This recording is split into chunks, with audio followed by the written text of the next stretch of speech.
Before the 4th century BC, Macedonia was a small kingdom outside of an area dominated by the great city-states of Athens, Sparta and Thebes, briefly subordinate by Achaemenid Empire.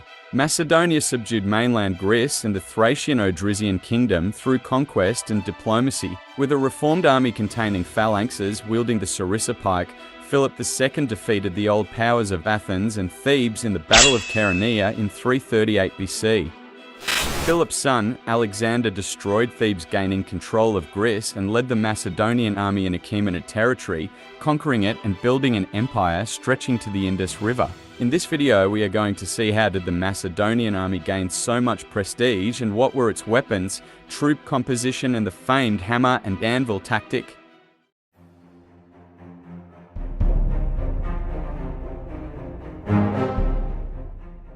The origin of a line infantry with a hoplite formation has to be traced back to the reign of Archelaus. When Archelaus was king, he organized his forces for war with a greater number of horses, weapons and resources than the other 8 kings who had preceded him combined. Before him, the only heavy infantry available to the Kingdom of Macedonia was supplied by the allied Greek cities. However, its true creator was Philip II, considered the inventor of the Macedonian phalanx.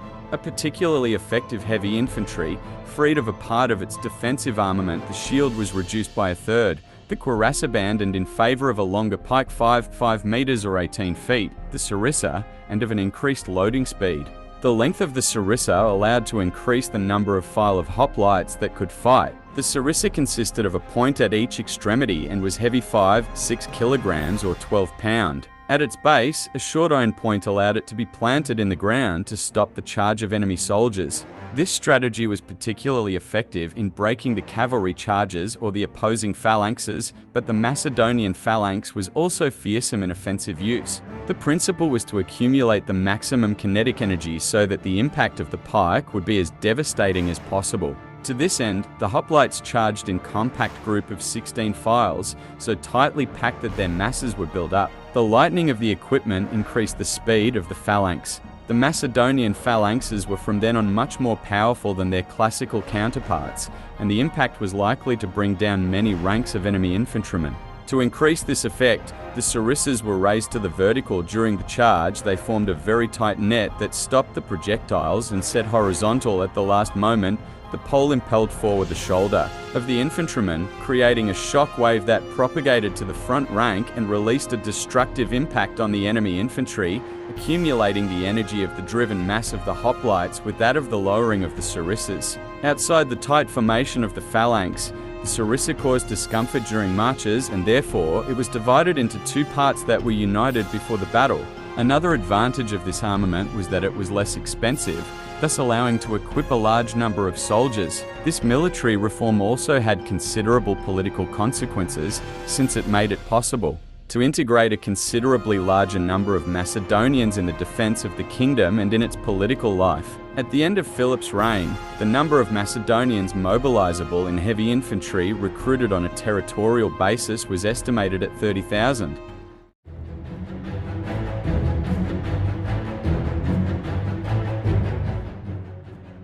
Philip's army consisted of a corps of professional infantrymen, the Pethateroi fellow footmen who constituted the royal guard, and a territorial levy. Alexander's army consisted of 24,000 infantrymen, divided into 12 taxus of phalangites of about 1,500 men and 3 quiliaces of 1,000 hypaspists. It is necessary to add an undetermined number of archers and other light phalangites. Alexander extended the denomination of Pethateroi to the group of phalangites, which explains the loyalty that the latter showed to him, and after his death, to his direct descendants. The second masterpiece of the Macedonian army was the heavy cavalry recruited among the Macedonian nobility, called the Companion Cavalry Heteroi. It consisted of 3,000 heavy, shock-capable cavalry at the beginning of Alexander's campaigns, of which 1,800 accompanied him in Asia. It was divided into 12 squadrons, the first being the Royal Squadron Basilikael,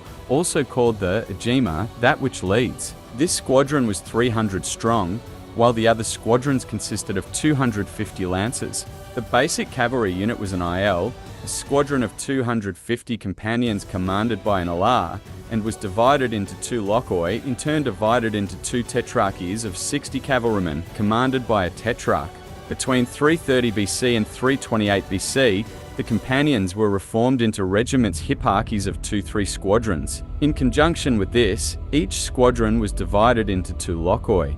The tactical formation of the companions was the wedge, adopted by Phillip from the Scythians. The squadron commander was at the point of this triangular formation. The formation was very maneuverable, with the squadron following its leader at the apex. Each companion had a servant in charge of looking after his horse and equipment. The cavalrymen owned their mount, and when they enlisted, they received the money needed to buy a quality one. The companion cavalry wore helmets, at first of the Phrygian type, painted with the colours of the squadron, until Alexander imposed the simpler Boeotian model. The helmets of officers were decorated with painted or metallic laurel wreaths, which indicated their rank. They wore a cuirass and boots, but no shield. They were armed with a long spear xyston made of cornelian wood, provided with a point at either end, so that it could be used if it broke. As a secondary weapon, the companion carried on the left side a sword copus, machaira or xyston. The tactical use of this cavalry was based on the Achilles heel of the phalanxes. Their vulnerability in the flanks and rearguard, it was practically impossible to pivot to stop a flank and rearguard attack due to the hindrance of the sarissas. The destructive effect of the phalanx was due to the cohesion of the hoplites during the impact. A cavalry attack from the flanks or from the rearguard was likely to disorganize the formation and make it vulnerable during the impact against another phalanx. It was the combination of phalanx and cavalry in the tactics of the hammer and the anvil that provided the decisive tactical advantage to the armies of Alexander the Great, and that was the basis of the conquest of his immense empire. Alexander, in his journey to the Indus, integrated into his army that of the defeated countries and was inspired by them to modify the equipment of his own forces.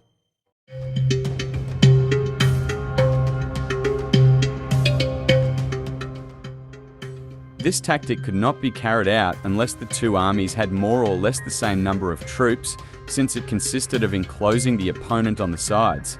The anvil corresponded to the phalanx and the hypaspis the elite infantry that pressed the adversary and contained it in an enclosed space. The hammer corresponded to the heavy cavalry of the heteroi that intervened right after. In order to drive the enemy forces away from their center, the Macedonian cavalry surrounded the flanks of the opposing army, systematically on the right flank, which was commanded by Alexander himself, and then tried to make a gap and position themselves in the enemy lines, forcing them to regroup. Attacking from the flanks, the Macedonian cavalry surprised the enemy troops by the speed and force of its impact. In the center, the phalanx and the hypaspists advanced to open the second front. Once the enemy's way was closed, it was left in a trap. Generally, this caused great confusion because it could not be distinguished whether the units were dispersed or just poorly coordinated. The Battle of Gaugamela was the decisive confrontation between Alexander's army and that of Darius III, fought on October 1, 331 BC.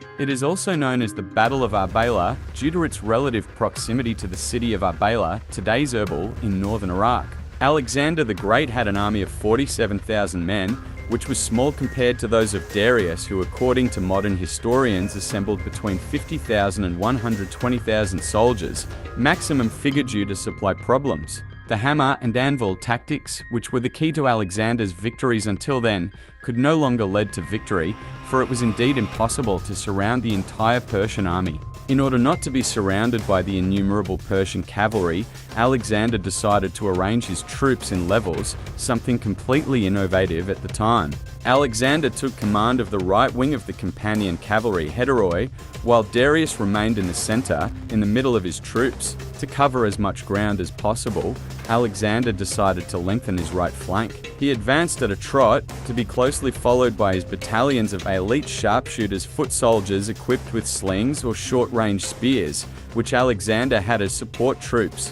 This tactic served to make the Persian army unaware of his presence. The phalangists and the cavalry of Thessaly and Thrace, placed on the left wing under the command of Parmenion, had to hold their position for as long as possible. Alexander's plan worked. Troops A, B, and C letters arbitrarily assigned to allow for quick definition blocked their way, thus creating a gap in the Persian army. Making a quick about-face, Alexander turned around to head for the gap. The slingers and lancers, hitherto covered by the right wing of the cavalry, were uncovered and carried out their mission. On the other fronts, the cavalry of the left wing and Alexander's infantry nevertheless resisted the onslaught of the Persian chariots on the Macedonian center.